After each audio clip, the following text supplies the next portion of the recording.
television producing? Why is it so important for you? Oh, I mean, it's huge. Oh, hey. Hey, buddy. Great. Here, move over. Why Comic-Con is important. I mean, why Comic-Con is important? Look at it. Did you look outside? Look at all those people.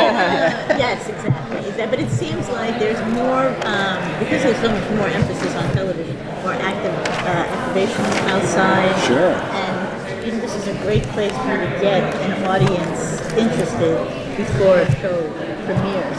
So I'm just curious your thoughts on that and Comic-Con in general, why it's so important.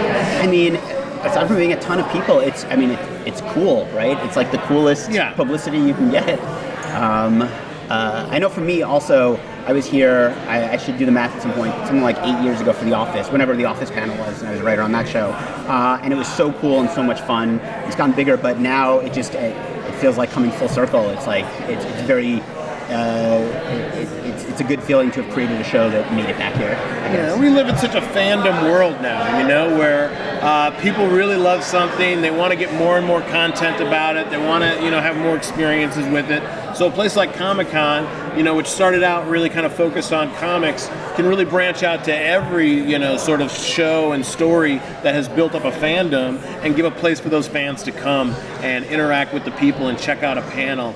And so I think it's it's almost like a mecca of entertainment, once a year, where now it's just like if you have a product that has a fan base, you got to show up at Comic-Con so that they can come, they can put on their costumes and celebrate your show. Speaking of fandoms, you guys have a great following. Season 5, we've been told the actors haven't seen the scripts. Have you guys started breaking anything and any tidbits you can share? Not me. I stepped back from running the show this year, so I think I'm going to be as surprised as the rest of you. Okay. And I am writing an episode this season, so I have been in the room. It's very top secret stuff. Okay. I can tell you that they are going to work in a superstore. They are going to continue to sell products. And are we going to find Dina's birds? That I can't tell you about that.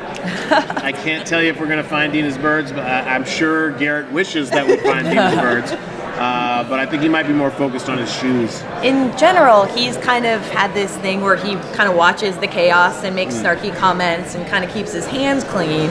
Do you see that continuing, or would you like to change anything about that? Is he going to get more involved now that the stakes seem a lot higher? Well, I think that's been sort of kind of the slow roll of Garrett, right? From the very beginning, I think at the beginning, Garrett was almost like a narrator of the show, kind of talking about what was going on through the announcements. And throughout the story of the show, he's slowly kind of breaking down those walls and getting more involved with each one of the characters, whether it's his sort of like weird friendship with Jonah or his obviously weird relationship with Dina. Garrett's a guy who prides himself on kind of being outside of the chaos, but he's also got a lot of loyalty to these people. And I think that's his journey, is realizing that these people are his family and he's part of the group as much as anybody else. I can say also in the writer's room, that's one of the most fun aspects of Garrett to write, is when he really, really cares about something, or he gets really flustered. We try not to let ourselves go to that well too often because we want to kind of keep it special. But the time when he met a fan, he's a fan of this guy who does voiceover for comic books, or getting flustered about Dina or anything. It's like those are so much fun to write. How much, when you guys shoot, how much are you doing that's scripted, and then do you guys have fun improv takes or anything where you can kind of work stuff in, and how much of that makes it?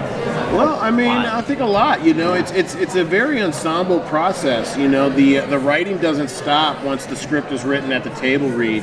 It's constantly going through changes, and everybody's pitching in ideas. And even when we're shooting ideas, we're on the set. Justin comes in every once in a while, and with different scenes, we're always workshopping it to make sure that it feels real.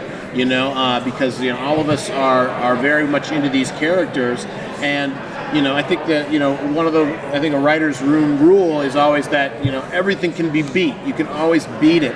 So we're always going for what's the funniest thing in the moment, and it's a process that's ongoing up until it airs that night. I feel like every script is, it's a story. The story will stay the story.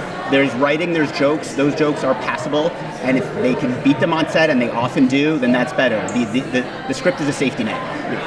And these guys improvise all the time. And that's some of the most fun time I have in editing is just watching all the ad-libs. And it's great. What is it like writing a show that is a comedy that's very, very relatable, but then brings in a lot of hot-button political issues and kind of weaves them in?